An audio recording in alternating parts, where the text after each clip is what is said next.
Wakeruzzaman just corner হচ্ছে। প্রথমে তার অফিসারদেরকে ধরা হইলো, এরপরে তার রাইট হ্যান্ড লেফট হ্যান্ড এগুলাকে সব করবে, এরপরে সে একটা সময় আবিষ্কার করবে he is all alone in the sea.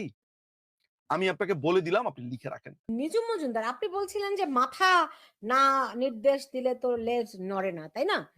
কিন্তু আমরা কি মাঝখানে মাঝখানে অনেকগুলো গ্যাপ দেখতে পাচ্ছি না? আপনার কি মনে হয় না যে সেনাবাহিনী যেহেতু এই মানে এই তাজুলের কোর্টে তাদেরকে হস্তান্তর করবে না দেখেই ব্রিফিংটা করা হয়েছে, সাব জেল ঘোষণা করা হয়েছে, রাইট? তাদেরকে তাদের অফিসারদের গায়ে যেন কেউ টোকাটিও দিতে না পারে, সেজন্য সব প্রস্তুতি তারা গ্রহণ করে নিয়েছে এরই মধ্যে। পলিটিক্যাল পলিটিক্যাল খেলাধুলা খুব ইন্টারেস্টিং একটা ব্যাপার, বুঝলেন? সেটা হচ্ছে যে আপনি চোখে যা দেখেন, আসলে আপনি তা দেখেন নাই, ঘটনা আসলে অন্য। তাজুলের মতো একটা ছ্যাচরা, ধরেন আমি যদি র্যাঙ্কিং করি বাংলাদেশের লয়ারদেরকে, তাজুলকে আমি ধরেন আমি আসলে কোনো ক্লাসের মধ্যে রাখবো না উকিল হিসেবে। আমি to be honest with you, জামাতের হয়ে সে কেস লড়েছে, এই করেছে, আব্দুর রাজ্জাকের সাথে সাথে ছিল। এই এই লোকটির ঘাড়ে কিন্তু মাথা একটাই, আপনাকে মাথা রাখতে হবে। সেনাবাহিনীর 22 জন 25 জন অফিসারের কাছে সে গ্রেফতারি পরোয়ানা সে পাঠাবে, এত বড় একটা স্টেপ নিবে, আর কারোর সাথে কোনো আলাপ আলোচনা করে নাই। আমি আমি আসলে সত্যি কথা বলতে আমি আসলে এমন কোনো মন্তব্য করতে চাই না যে মন্তব্যে প্রবলেম তৈরি হোক, কিন্তু আমার কাছে এটাও দেখার বিষয়। একটা আমি একটুখানি ইন্টারাপ্ট করছি এখানে। আপনার কথা যদি ধরেও নেই, তাকে একটা বেনিফিট অফ ডাউট দেন। হ্যাঁ? ধরেন তিনি নিজে নিজেই সিদ্ধান্ত নিয়েছেন। রাইট? যদি এটা দেন, সেটা কি দেখুন, যেই অফিসারকে মাত্র কদিন আগে, মাত্র ২ দিন আগে, ১-২ দিন, মাত্র ২ দিন আগে যেই অফিসারটাকে রাষ্ট্রদূত নিযুক্ত করা হয়, রাষ্ট্রদূত তো চাইলেই তাজুল ইসলাম নিয়োগ দিতে পারবে না। রাষ্ট্রদূত তো চাইলেই অন্য কেউ নিয়োগ দিতে পারে। এটা প্রধান উপদেষ্টার থেকে নির্দেশনাটাই যাবে। রাইট? তাহলে মাত্র ২ দিনের মধ্যেই তো তার বিরুদ্ধে অভিযোগ দাখিল করা হলো না। আগে থেকেই এর প্রস্তুতি ছিল, অনুমতি নিতে হয়েছে, আপনার ওই যে অনেকগুলো কাজ আপনি করতে প্ল্যাকার্ড হয়েছে। এবং ফেস্টুন এক রাতের মধ্যে এভাবে তৈরি করে ফেলা যায়, সেটা আপনি না, বানায় ধরেন। না যায় না তো। সেজন্য আমি বললাম যে তাহলে, তাহলে ব্যাপারটি কোথা থেকে ঘটছে? প্রধান উপদেষ্টা জানেন না? সেনাপ্রধান জানেন না? নাকি তাজুল জানেন না? গ্যাপটা কোন জায়গাটাতে? মুশকিলের জায়গাটা যেটা হচ্ছে সেটা হচ্ছে যে শুরুতেই যে কথাটা বলেছি, এলিয়েনেশন বা বিচ্ছিন্নতা। অর্থাৎ আপনি একটা ইনস্টিটিউশনকে যখন আপনি ভাঙতে চান, তখন ওই ইনস্টিটিউশনের ভেতরে যে ব্রাদারহুডটা আছে ওইটাকে আপনি চ্যালেঞ্জ করবেন। এই চ্যালেঞ্জের কাজটা বাইরে থেকে হবে না, এটা ভেতর থেকে হবে। আমার কাছে মনে হয়েছে, মানে আমি আমি যেভাবে মনে করি যে ওয়াকারুজ্জামান ওয়াকারুজ্জামানকে কোনো না কোনো একটা পক্ষ এইটা বোঝাতে চেয়ে থাকতে পারে যে লিসেন, আলটিমেটলি তো তোমার উপরে সবচেয়ে বড় চার্জ আসলে কার বিরুদ্ধে চার্জ আসবে, তার বিরুদ্ধে চার্জ আসবে। So you will get a safe exit, you will be fine, কিন্তু তুমি অন্যদের দায় কেন নিবা? যদি তাকে এটা বোঝানো হয় এবং সে যদি বেকুব নাম্বার 1ও ধরে রাখলাম যে সে বাংলার সবচেয়ে বড় বেকুব, হুইচ ইজ নট, তো তাকে যদি এই বোঝানো হয়ে থাকে, সেটা একটা একটা একটা একটা থটস হতে পারে যে লুক, এতে করে তোমার একটা স্বচ্ছতা থাকবে, তোমার একটা ডিগনিটি থাকবে, এন্ড সেফ এক্সিট পেতে তোমার সুবিধা হবে। Number 1 thought. নাম্বার 2, এখানে আমরা দেখতে পাচ্ছি যে সাইফ সাহেব আছে যার বিরুদ্ধে ওয়াকারুজ্জামানের ব্যাপক রাগ, আই নো দ্যাট। কারণ সেনাপ্রধান হওয়ার দৌড়ে জেনারেল সাইফ এবং ওয়াকারুজ্জামান এই দুজনের একটা ছিল, একটা একটা প্রতিযোগিতা ছিল, যেই জায়গাতে আপনার অনেক অনেক ঘটনা, আমি আসলে এগুলা নিয়ে আলোচনা করতে চাই না। সেই জায়গাতে আমার কাছে মনে হয় যে আরো একটা বড় ব্যাপার হচ্ছে যে সাইফ সাহেবের একটা বক্তব্য ভাইরাল হয়েছিল যে ওয়াকারুজ্জামানের বাবা মুসলিম লীগ করতো, এই করতো, সেই করতো, জামাত করে, এটা সর্বজন বিদিত নাও। সো তার একটা রাগ থাকতে পারে এবং অন্যান্য অফিসারদের বিরুদ্ধেও তার নানান সময় নানান রাগ আছে বলে আমার কাছে অন্তত পক্ষে তথ্য আছে। মাথায় রাখতে হবে, this is a not something that I am talking on behalf of any party, any people, is my own observation. ফলে আপনারা ওয়াকারুজ্জামানকে দেখে যতটাই আপনার কাছে মনে হয় নির্বিষ, ওয়াকারুজ্জামানের ক্ষেত্রে দুইটা ঘটনা হতে পারে।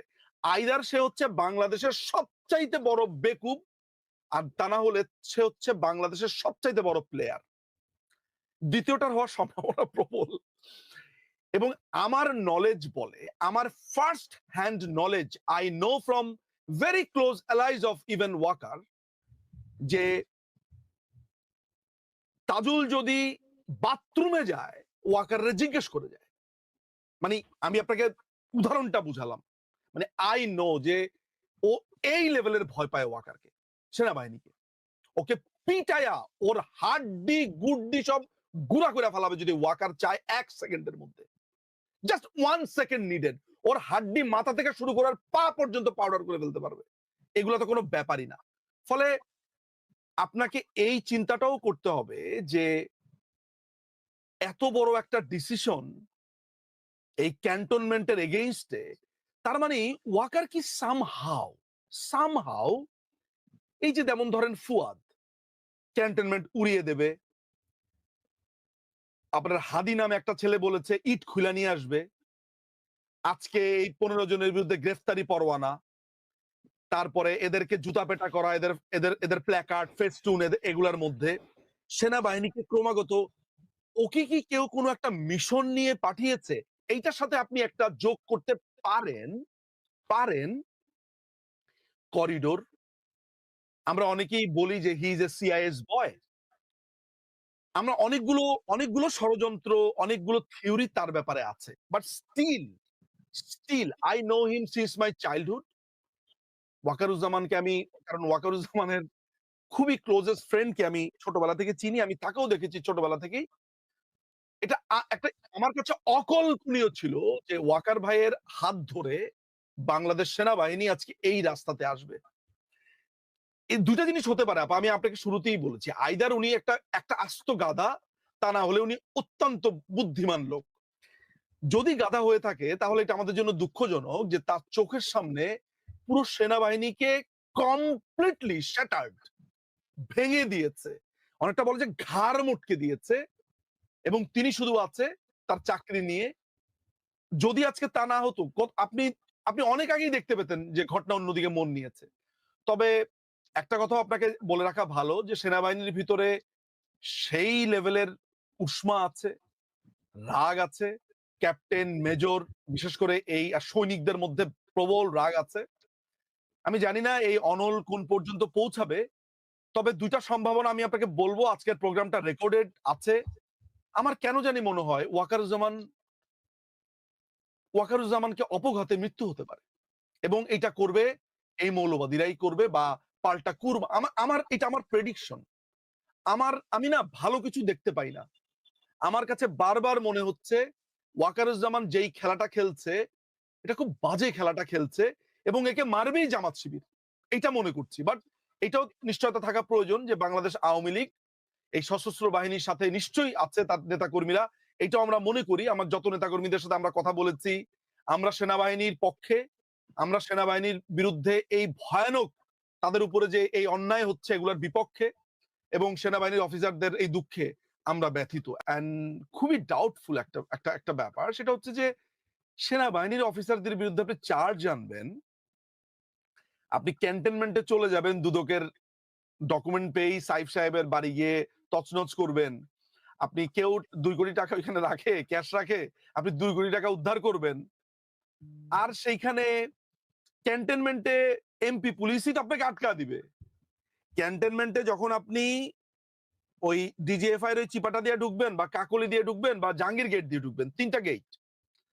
এই 3টা গেট ছাড়া আরো হয়তোবা গেট একটা আছে মনে হয় আপনার, গেট আছে চিপা হ্যাঁ, চাপা আর কি গেট। আপনি সেই সব গেটের প্রত্যেকটা জায়গাতে এমপিরা আছে, অর্থাৎ মিলিটারি পুলিশ প্রথমেই জিজ্ঞেস করে কই যাবেন।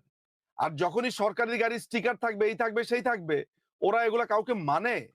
জিজ্ঞেস করবে কার সাথে দেখা করতে যাবেন, কি করতে যাবেন, ওইখান থেকে জিজ্ঞেস করবে যে স্যার এরকম আসছে। আপনার কি মনে হয় জিনিসটা এত সোজা? নাম্বার 1। ফলে আমি কিন্তু কয়েনের দুইটা সাইড আপনাকে দেখিয়েছি। দেখেন, আমি কিন্তু ওয়াকারুজ্জামানকে স্ট্রেইট ওয়েতে বলতে পারতাম অনেক কিছু, কিন্তু আমি দুইটা সম্ভাবনাকে জারি রেখেছি।